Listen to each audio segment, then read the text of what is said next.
segunda hora de transmisión llega TVC Noticias en este día lunes 8 de abril. María Mercedes, buen día. ¿Qué tal, Robert? Amigos, muy buenos días. Gracias siempre por estar en nuestra sintonía. Empezamos la semana con las mejores energías para acompañarles siempre e informarles. Hoy hay eclipse de sol no en esta parte del mundo, pero sí en la parte norte de América. Hay que recordar que a las 11 de la mañana sí se lo podrá ver acá desde Ecuador, y también hay varios rituales ahí que uno puede realizar para que esas buenas energías vengan a nosotros. Bueno, dicen los agoreros del mal que las cosas se van a complicar por este eclipse. Dicen que va a estar complicado en realidad. Yo creo que desde el viernes se complicaron con el eclipse en algunos puntos. A los que somos supersticiosos, por favor, tengan muchísimo cuidado. Tome las precauciones también. Lo que no sabía es que se podía ver en el Ecuador. Eso no sabía. ¿Ah, sí? Sí, yo sabía que sí, que a las 11 de la mañana los que están... Habrá que verlo. Habrá que verlo. Habrá que protegerse los ojitos. Muy bien los ojitos. Y siempre y cuando San Pedro nos deje verlos. Sí, veamos que sí, ojalá que sí, las nubes. Sí, Quito tiene un cielo despejado maravilloso. Dios le oiga, ojalá podamos. Esperemos que sí. Muy bien, así iniciamos.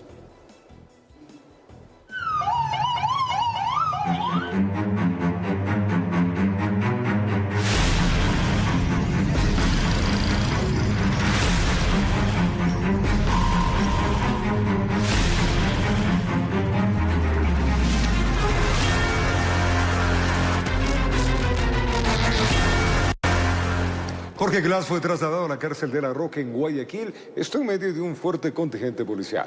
Así es, el ex vicepresidente de Rafael Correa fue detenido en un operativo el pasado viernes mientras permanecía como huésped en el interior de la embajada mexicana aquí en la ciudad de Quito. Y claro, él esperaba un salvoconducto para salir del país. Los detalles le contamos. Jorge Glass se convirtió en el privado de libertad número 51 de los que se encuentran recluidos en la cárcel de máxima seguridad de La Roca, en Guayaquil. Sobre él pesaba una orden de captura por la investigación del caso Reconstrucción de Manabí por presunta malversación de fondos en 2016. El ex vicepresidente fue detenido en la ciudad de Quito la noche del viernes 5 de abril, cuando una operación de grupos de élite del GIR de la Policía Nacional y el Grupo Especial del Ejército ingresaron a la embajada mexicana, en donde Glass permanecía en condición de huésped desde el mes de diciembre del año anterior. Tras el operativo fue llevado a la unidad de flagrancia en el centro norte de la ciudad. Allí permaneció por 9 horas, donde fue revisado por paramédicos y conocido su estatus legal. Hace pocos minutos nos acaban de notificar y aclarar que el ex vicepresidente se encuentra aquí en instancia de flagrancia. Pasadas las 7:20 de la mañana del pasado sábado salió del edificio en medio de un contingente policial. Fue transportado en un vehículo táctico escoltado por varios carros blindados y llevado al aeropuerto Mariscal Sucre. Allí, en una aeronave de la Fuerza Aérea Ecuatoriana, despegó con rumbo al puerto principal a las 9 de la mañana. A su llegada a Guayaquil fue ingresado directamente al complejo penitenciario, informó Mauricio Sánchez. Más noticias. Dentro de una tanqueta militar y con fuerte resguardo policial, el ex vicepresidente de la República, Jorge Glass, llegó hasta la cárcel La Roca en Guayaquil. La orden del juez que realizó la audiencia en Quito fue que sea recluido en el centro de privación de la libertad de máxima seguridad. Eran las primeras horas de la mañana del sábado y la novedad en la base aérea Simón Bolívar fue que traían al ex vicepresidente Jorge Glass, detenido en la Embajada de México en Quito, hasta Guayaquil. El arribo del avión de la FAE fue a las 9 de la mañana con 30 minutos, donde le esperaba un fuerte contingente policial y militar que incluía una tanqueta.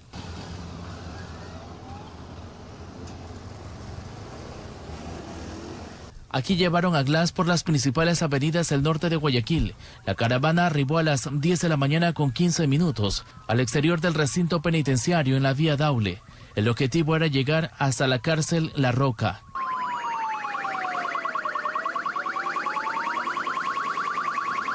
Y hubo más uniformados en la puerta y 2 tanquetas más. Así ingresaron a ese reclusorio. Luego se difundieron fotografías del ex ministro y también ex segundo mandatario, quien fue asistido para caminar al bajar del vehículo blindado de las Fuerzas Armadas. En todo momento estuvo esposado y posteriormente, cuando le practicaron un chequeo médico con personal del Ministerio de Salud Pública, y después al ingresar a la celda, donde se puede observar que le habían dotado de algo de vestimenta y un kit de aseo. En este espacio permanecerá bajo custodia de un agente de seguridad penitenciaria y un elemento de las Fuerzas Armadas. Por su parte, el Estado informó en un comunicado que el PPL fue ubicado de conformidad con los criterios de clasificación inicial. En esa cárcel guarda prisión el ex asambleísta Pablo Muentes, también líderes de agrupaciones delictivas denominadas ahora terroristas, entre ellos sicarios, también el expresidente del Consejo de la Judicatura, Wilman Terán, y el hijo de la vicepresidenta de la República, Verónica Abad. Esta cárcel tiene una capacidad de 160 reos y por ahora hay 51 y están ubicados uno en cada celda. Estas son las mismas instalaciones que en septiembre de 2023 un grupo delictivo desde un punto no determinado envió un dron al techo que lo hizo aterrizar con una fuerte carga explosiva que fue controlada y detonada por grupos especiales de la Policía Nacional, dejando esta estructura destruida y el reclusorio inhabilitado por varios meses. Ahora, entre los presos que están en el interior son personajes políticos, informó Charlie Pisa. Y tras la detención de Jorge Glass, la bancada legislativa correísta se declararon en oposición al gobierno de Noboa. La ex candidata a la presidencia por la Revolución Ciudadana, Luisa González, pidió la renuncia del mandatario Daniel Noboa. Veamos. El rechazo de la Revolución Ciudadana no se hizo esperar tras la detención del ex vicepresidente Jorge Glass. La ex candidata presidencial Luisa González señaló que lo actuado por el gobierno ecuatoriano sería una violación a la Convención de Viena. Invadir una embajada es atacar a suelo extranjero, es declararle la guerra a un país. Ante este panorama, la bancada legislativa correísta también reaccionó y anunciaron acciones de fiscalización en contra de varios secretarios de Estado. Les vamos a presentar las respectivas solicitudes de juicio político, entre ellos la canciller, la ministra de Gobierno Mónica Palencia y el ministro de Defensa. Marcaron un distanciamiento del gobierno y se declararon en oposición frente a sus propuestas y planteamientos en el Parlamento. Presidente Noboa, hoy nosotros nos declaramos en oposición dentro de la Asamblea Nacional a su gobierno. Señor Daniel Noboa, presente su renuncia. Por su parte, la líder del bloque oficialista, la asambleísta Valentina Centeno, a través de su cuenta de X respaldó las acciones del gobierno. Dijo que Ecuador es un país soberano y que no permitirá que ningún delincuente quede en la impunidad. Añadió que estas acciones demuestran la firmeza que el presidente tiene en la guerra contra el narcoterrorismo. El presidente de la República, Daniel Noboa, en cambio expresó que no permitirá que ningún pequeño grupo de personas quieran imponerse sobre la mayoría y que su gobierno no dejará imponer una agenda que responda a los intereses de pocos. Jamás voy a permitir que un pequeño grupo de personas quiera imponerse como si es que fuesen la mayoría. La agenda que se sigue, la agenda del Ecuador, la impone la mayoría, no un pequeño grupo de relajosos. Informó Mauricio Sánchez. Y la incursión policial en la Embajada de México, que terminó con la detención del ex vicepresidente de la República, Jorge Glass, fue rechazada por la mayoría de presidentes y gobiernos de América Latina, entre estos Nicaragua, que rompió relaciones con Ecuador. Asimismo, la OEA y los Estados Unidos piden a los dos países que lleguen a acuerdos diplomáticos. Después de la ruptura de relaciones diplomáticas entre México y Ecuador, los presidentes de la región fueron los primeros en reaccionar. Por ejemplo, el mandatario de Brasil, Lula da Silva, mencionó en su cuenta X: toda mi solidaridad con el presidente y amigo López Obrador. Asimismo, el presidente de Cuba, Miguel Díaz-Canel, expresó toda nuestra solidaridad con México ante la inaceptable violación de su embajada en Quito. Por su parte, la presidenta de Honduras, Xiomara Castro, indicó que el asalto en la embajada con el objetivo de secuestrar al ex vicepresidente Jorge Glass constituye un acto intolerable para la comunidad internacional. Nicolás Maduro de Venezuela catalogó eso como un acto de barbarie, algo nunca antes visto en América Latina. El Ministerio Exterior de Guatemala también se pronunció expresando su rechazo por la flagrante y grave violación hacia la sede de la Embajada de México en Ecuador. El mandatario de Colombia, Gustavo Petro, se sumó y anunció que promoverá una acción para que la Corte Interamericana de Derechos Humanos expida medidas cautelares en favor de Jorge Glass, al que se le violó de manera bárbara su derecho al asilo. Gabriel Boric, de Chile, señaló: nuestra solidaridad con México ante la inaceptable violación de su soberanía mediante la irrupción de la policía ecuatoriana en la Embajada de México en Quito. El presidente Daniel Ortega de Nicaragua, en un comunicado, condenó y rechazó la acción del gobierno ecuatoriano como una barbarie política y decidió romper toda relación diplomática con el régimen de Ecuador. Luis Alberto Arce, presidente de Bolivia, escribió que se evidenció no solo la violación de normas internacionales, sino también la afectación a la hermandad y convivencia pacífica entre los pueblos de América Latina y el Caribe. Por su parte, Argentina se unió a los países de la región y condenó lo sucedido la noche del viernes en la Embajada de México en Ecuador. En tanto, el alto representante de la Unión Europea para Asuntos Exteriores, Josep Borrell, condenó la violación de las instalaciones de la Embajada de México en Quito y hace un llamado a respetar el derecho internacional diplomático. En tanto, la Organización de Estados Americanos, OEA, en un extenso comunicado manifiesta su solidaridad a quienes fueron víctimas de las acciones improcedentes que afectaron a la Embajada de México en Ecuador y hace un llamado al diálogo entre las partes para resolver sus diferencias. Y estima una reunión del Consejo Permanente de la OEA para abordar el tema. Y finalmente, la Embajada de Estados Unidos en Ecuador se pronunció con este mensaje. Los Estados Unidos condena cualquier violación de la Convención de Viena sobre relaciones diplomáticas. Alentamos a nuestros socios, México y Ecuador, a resolver sus diferencias de acuerdo a las normas internacionales, informó Charlie Pisa. La decisión de ingresar a la Embajada de México para detener a Jorge Glass, explicó la canciller Gabriela Sommerfield, respondió a un peligro inminente de fuga luego de que en el país azteca concediera el asilo político al exvicepresidente. La ministra señaló que Ecuador entregó toda la documentación que explicaba que el pedido de asilo de Glass no procedía al ser un prófugo de la justicia. La decisión de capturar a Jorge Glass en el interior de la embajada mexicana la noche del pasado viernes, explicó la canciller Gabriela Sommerfield, respondió a un inminente peligro de fuga del ex vicepresidente.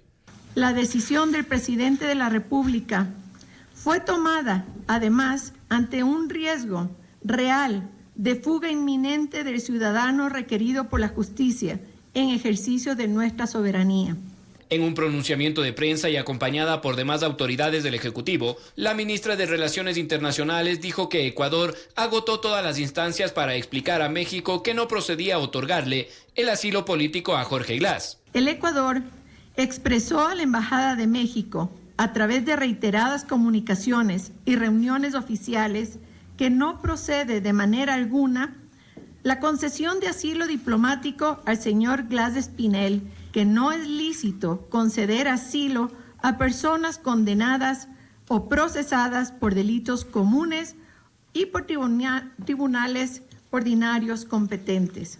Cuando Ecuador enfrenta un conflicto armado no internacional, cuyas repercusiones en la democracia y la paz ciudadana han sido evidentes, el abuso de las inmunidades y privilegios que otorga la Convención de Viena, concedidos de una misión diplomática a una misión diplomática, solo pueden agravar esta situación.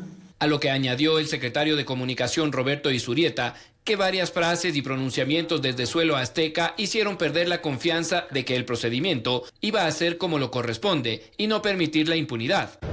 En donde, en la medida que no se le da el salvoconducto, ven maneras para que esa persona que está ahí, que no se le dio salvoconducto porque sus problemas son judiciales, terminan fugados. Sommerfield también enfatizó que la ruptura de las relaciones diplomáticas con México se dieron por las declaraciones desafortunadas del presidente de ese país que pusieron en duda la legitimidad de las elecciones del 2023. La tarde del domingo, la delegación diplomática mexicana, encabezada por la embajadora Raquel Cerur, arribó a suelo mexicano y expresaron que la irrupción a la embajada rompe con todo lo establecido por las convenciones internacionales.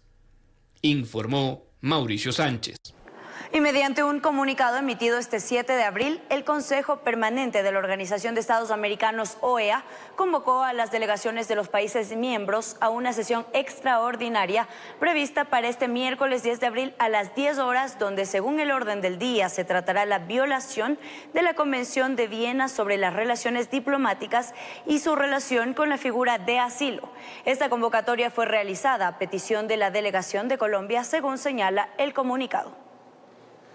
Tras la ruptura de relaciones diplomáticas entre México y Ecuador, la canciller azteca Alicia Bárcenas afirmó que el caso será llevado a la Corte Internacional de Justicia de La Haya para denunciar a Ecuador por presuntas violaciones al derecho internacional. ¿Pero qué es la Corte de La Haya?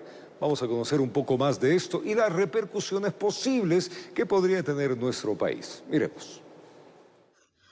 La canciller mexicana Alicia Bárcenas fue enfática en anunciar que tras la incursión de las fuerzas ecuatorianas a la embajada de su país, presentará una denuncia ante la Corte Internacional de Justicia por presuntas violaciones al derecho internacional efectuadas por parte de Ecuador. Ante la flagrante y grave violación de la Convención de Viena sobre relaciones diplomáticas, en particular del principio de inviolabilidad de los locales y del personal diplomático mexicano y las normas básicas de convivencia internacional, México anuncia el inmediato rompimiento de relaciones diplomáticas con Ecuador. México recurrirá a la Corte Internacional de Justicia para denunciar la responsabilidad de Ecuador por violaciones al derecho internacional. La Corte Internacional de Justicia con sede en La Haya, Países Bajos, es el principal órgano judicial de la Organización de las Naciones Unidas. Desempeña la misión de arreglo de las controversias de orden jurídico entre los estados partes y permite emitir opiniones consultivas. Fue creada en 1945 por la Carta de las Naciones Unidas y está integrada por 15 magistrados, elegidos por la Asamblea General y el Consejo de Seguridad de la ONU. Si México coloca la denuncia en contra de Ecuador, deberá llevarse dentro del marco de un procedimiento contencioso, es decir, solo los dos estados pueden ser parte. Los representantes de cada país serán los ministros de Relaciones Internacionales respectivos y se iniciarán audiencias públicas. Estos procesos tienen dos partes, una escrita y otra oral, donde cada país puede presentar sus alegatos para desestimar o argumentar la denuncia. Tras esta, los magistrados deliberarán a puerta cerrada para emitir una sentencia, misma que es vinculante, definitiva e inapelable para las partes. Los Estados miembros de las Naciones Unidas son comprometidos con cualquier decisión que tome la Corte en los casos que sean parte. Esta no es la primera vez que Ecuador es parte de una diligencia en la Corte de La Haya. En 2008 ya fue parte de un proceso cuando demandó a Colombia por las fumigaciones de glifosato en la frontera norte, proceso que terminó en 2013. Fue descontinuado y no llegó a ninguna sentencia. Informó Mauricio Sánchez. Mientras tanto, la ruptura de las relaciones diplomáticas entre México y Ecuador abre un abanico de posibles escenarios en los que se podrían ver afectados los campos de la política, economía, migración y otros más. Un ex canciller y un ex embajador analizan las posibles repercusiones de este impasse entre ambas naciones. México anuncia el inmediato rompimiento de relaciones diplomáticas con Ecuador. Ante este anuncio del gobierno mexicano, la ruptura de relaciones internacionales entre las dos naciones implica repercusiones directas o indirectas en los campos de la política, la economía, entre otras. El ex canciller Francisco Carrión considera que aún no se puede determinar con exactitud el alcance que puede tener esta medida, pues eso dependerá en gran parte de la nación azteca. En este momento es muy temprano para saber hasta dónde quiere llegar México con su decisión de romper relaciones y qué quiere hacer con el Ecuador en términos de sanción por lo que ha hecho. Entonces puede muy bien ir, como le digo, de una simple llamado de la atención, una cosa así, o impedir, por decirlo de alguna manera, que los migrantes ecuatorianos no atraviesen territorio mexicano. Para el ex embajador Mauricio Gándara, los acuerdos comerciales entre privados no deberían verse afectados luego de esta ruptura. Pero no se rompen ninguna de los acuerdos entre particulares en las relaciones comerciales. Eso no. La Organización de Estados Americanos convocó al diálogo a los dos países a fin de superar las diferencias existentes. Sin embargo, para el ex canciller, no existiría un plazo previsto para que ese escenario ocurra. No veo muy fácil que de un día para otro, a través de diálogos, encuentren una solución.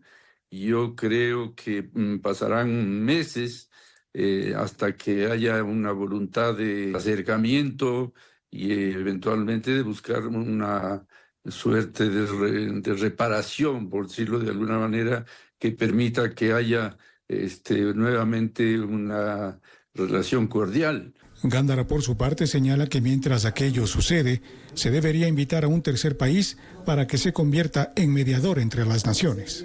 Lo que se acostumbra es que un tercer país represente los derechos del país que ya no está presente. Entonces, un tercer país podría representar en México los intereses del Ecuador y viceversa, un tercer país escogido por México podría representarle en las relaciones con el Ecuador. Informó Miguel Ángel Bedoya. Jorge Glass Espinel tenía el estatus de prófugo de la justicia y era requerido por presunto peculado en el caso de la reconstrucción de Manabí que lleva a cabo la Fiscalía General. Además, sobre el ex vicepresidente pesa ya una sentencia de prisión de 8 años por los casos Odebrecht y sobornos. Veamos. Jorge Glass volvió nuevamente a la prisión tras ser detenido en Quito. Este es investigado por presunta malversación de fondos en el caso conocido como Reconstrucción de Manabí. En este proceso, Glass tenía el estatus de prófugo, pues permanecía en condición de huésped en la Embajada Mexicana desde diciembre del año pasado y gestionaba un asilo político. Sobre el ex segundo mandatario pesan 2 sentencias de ejecutoriadas por los casos Odebrecht y soborno. Pasó por 5 años 15 días en la cárcel cumpliendo las sentencias de 6 años de prisión por la asociación ilícita en la trama de corrupción de la compañía brasileña y 8 años por cohecho en el caso Sobornos 2012-2016. Pero el líder correísta logró unificar sus penas a 8 años y tendrá que cumplir 2 años con 11 meses y 15 días para completar su condena. En noviembre del 2022 recuperó su libertad de manera provisional hasta que resuelva su situación penitenciaria. La madrugada de este domingo, antes de que Glass cumpliera 24 horas detenido en la cárcel de La Roca, su defensa presentó un recurso de habeas corpus pidiendo su libertad. El trámite recayó sobre el juez Edgar Ojeda de la Unidad Judicial Especializada de Garantías Penitenciarias de Guayaquil y está a la espera de su tratamiento. Informó Mauricio Sánchez. Además, varios políticos ecuatorianos han recibido asilo por parte del gobierno mexicano. Algunos no tienen procesos judiciales, pero en otros casos existen sentencias dictadas por la justicia en casos de corrupción. México se ha establecido como un refugio para políticos ecuatorianos que han solicitado asilo y han encontrado en ese país protección frente a lo que han descrito como persecución política. Entre los asilados se encuentran exministros, exlegisladores y otras figuras políticas. Algunos de ellos han sido acusados y sentenciados en Ecuador por una variedad de delitos. Desde 2019 hasta la actualidad, varios exfuncionarios han hecho de México su país de residencia. El ex canciller Ricardo Patiño fue el primero en recibir el estatus de asilado en abril de 2019, luego de conocerse un proceso en su contra por instigación, por el cual se emitió una orden de prisión preventiva. Sin embargo, él abandonó el país unos días antes. Posteriormente, los exlegisladores por el correísmo, Gabriela Rivadeneira, Soledad Buendía, Carlos Viteri, y los ex consejeros del Consejo de Participación Ciudadana, Edwin Jarrín y Tania Pauquer, así como el asambleísta alterno Luis Molina, se refugiaron en la Embajada Mexicana en Quito por 86 días, pese a no tener ningún proceso judicial en su contra. Dejaron el Ecuador y recibieron asilo en territorio mexicano en 2020.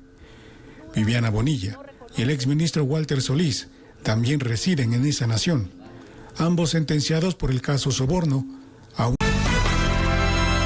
12 grados centígrados tiene la ciudad de Quito en este día lunes 8 de abril, 7 de la mañana y 30 minutos. El Pleno del Consejo Nacional Electoral pues aprobó ya el presupuesto para las elecciones generales de este 2025. Además se aprobó la creación y actualización de 22 zonas electorales donde se contemplan un incremento en el número de dignidades de elegir en el caso de asambleístas. Miremos.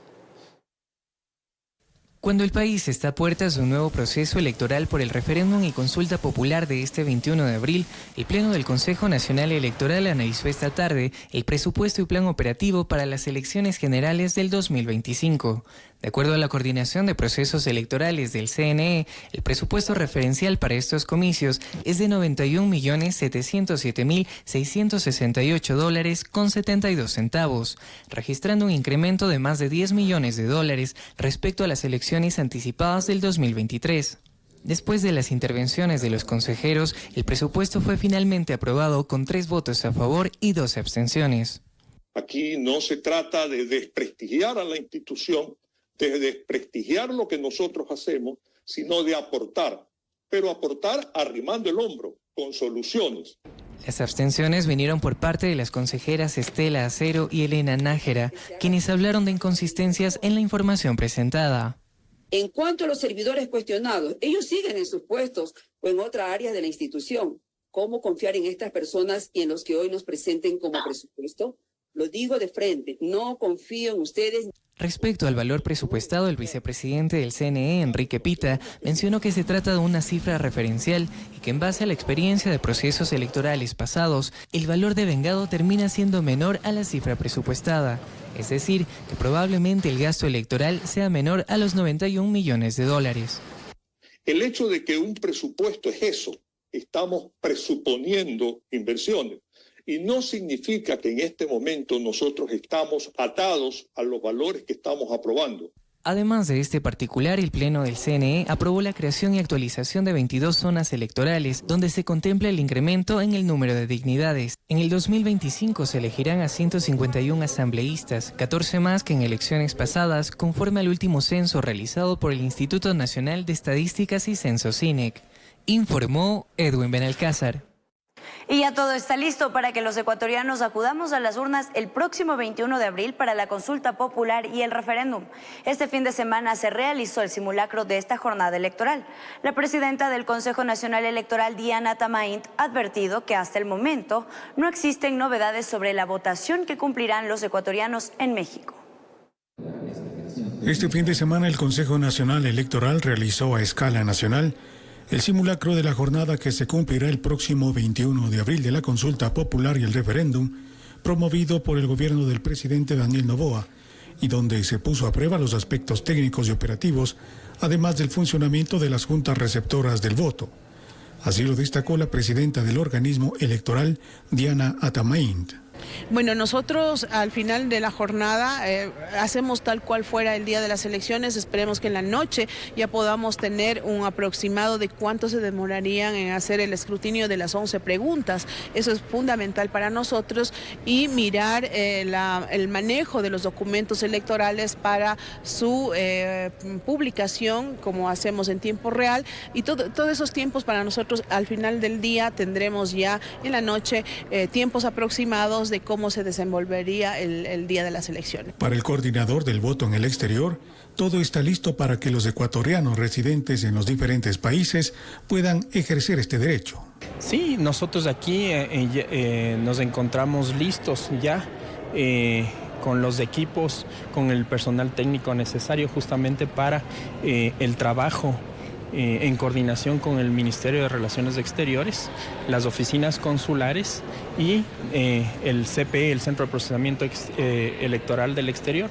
Al respecto, la titular del Consejo Electoral mencionó que tras la ruptura de las relaciones entre México y Ecuador, la Cancillería ecuatoriana deberá notificar alguna modificación a la planificación de los votantes residentes en el país azteca. Hasta el momento no hay ninguna novedad, todo el proceso sigue con su organización normal.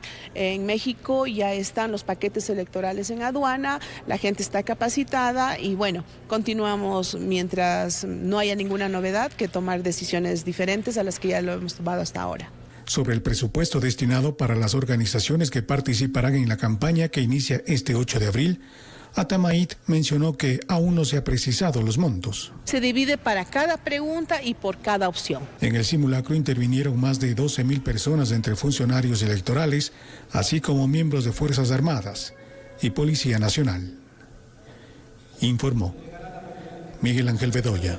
La Consulta Popular plantea la extradición de ecuatorianos que enfrentan juicios en otros países por delitos transnacionales. Pero ¿cuáles son las excepciones que estipula el derecho internacional? Miremos. El primer ejercicio sobre la extradición de ecuatorianos no tuvo el mejor destino en la consulta popular, efectuada en febrero del año pasado. La pregunta B señala: ¿está usted de acuerdo con permitir la extradición de ecuatorianos con las condiciones, requisitos, restricciones e impedimentos establecidos en la Constitución, instrumentos internacionales y la ley? Hoy los escenarios y el texto son distintos. Apostilla Ismael Quintana. Primero porque hay que cumplir requisitos. Doble criminalidad. Es decir, que la conducta por la cual eventualmente se le pudiese requerir a un ecuatoriano en suelo extranjero también esté tipificada en Ecuador como un delito de carácter penal. Penas mínimas.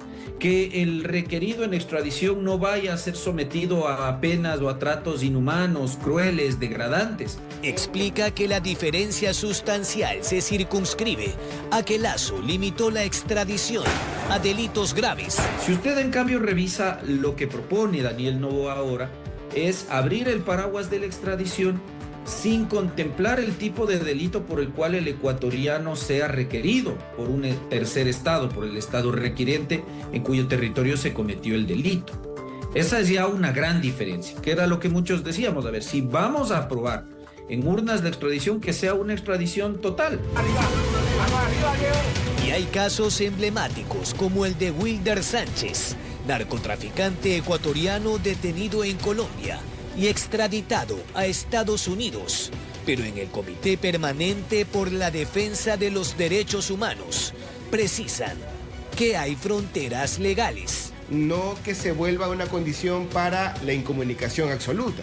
Eso sí sería violatorio de derechos humanos. Se trata de un ciudadano bajo su jurisdicción que estaría cumpliendo una condena o juzgamiento en otra jurisdicción. La idea entonces es que Defensoría Pública envíe a un abogado. Por supuesto. Poder garantizar la defensa pública en el hecho del juzgamiento. La consigna, según el gobierno, es cercar a las organizaciones criminales del mundo y despachar sus tentáculos en el país. Informó Jorge Escobar. Cambiamos de tema. Este domingo 7 de abril culminó la extensión del estado de excepción que decretó el presidente de la República, Daniel Noboa, el pasado 8 de enero por la fuga del narcoterrorista Fito de la penitenciaría del Litoral. Tras su culminación, el toque de queda sectorizado que regía en varias ciudades del país, como por ejemplo Guayaquil y Quito, ya no podrá ser aplicado y la ciudadanía además volverá a tener libre movilidad durante la noche.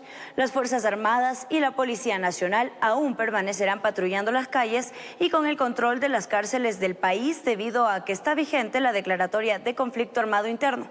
Aunque aún no existe un pronunciamiento oficial por parte del Ejecutivo, su secretario de Comunicación ha enfatizado que el resguardo de las cárceles estaría a cargo de los militares hasta conocer los resultados de la consulta popular el próximo 21 de abril, en donde una de sus preguntas es facultar a las Fuerzas Armadas justamente del control del sistema penitenciario. 7:39 de la mañana, el presidente Daniel Noboa participó en una ceremonia de investidura en la que recibió el bastón de mando por parte de representantes de pueblos y nacionalidades indígenas. El mandatario destacó el anhelo de construir un mejor país para todos los ecuatorianos. Miremos. En una ceremonia ancestral realizada en la ciudad de Otavalo, el presidente de la República, Daniel Noboa, recibió por parte de los representantes de 14 pueblos y nacionalidades ecuatorianas el bastón de mando, un símil de lo que significa la entrega de la banda presidencial. El mandatario destacó la importancia que tiene en su gobierno la representación de las diferentes etnias. Este bastón nos guíe con sabiduría por la senda del trabajo, con igualdad de posibilidades para todos quienes quieren sacar adelante el país, sin importar su raza, sin importar de dónde vienen. Todos somos ecuatorianos. Desde la cosmovisión andina, el bastón de mando significa un símbolo integrador de la máxima autoridad y de liderazgo. Así lo señaló el secretario de Pueblos, Marco Guatemal. El nuevo Ecuador trabaja de la mano con todos los actores de la sociedad que son propositivos y que aportan con soluciones para unir fuerzas y luchar contra las grandes males que aqueja nuestra sociedad. Por su parte, el gobernador de la provincia de Imbabura señaló que esta ceremonia representa el apoyo hacia la gestión del primer mandatario. Esta es una muestra de hermandad, de sapiencia, de sabiduría. El símbolo que nos llama a reflexionar cómo debe ser nuestra lealtad y apoyo al gobierno que evoca el nuevo Ecuador. la generosidad, la laboriosidad, el empuje, la valentía y el engrandecimiento son sinónimos de lo que realmente estamos hechos los zimbabureños y los ecuatorianos. La chacana, ícono de la cultura andina, fue el escenario en donde se realizó esta ceremonia. Música ancestral, plantas medicinales, entre otros elementos, fueron los instrumentos para realizar el ritual de limpia al jefe de Estado. Informó Miguel Ángel Bedoya.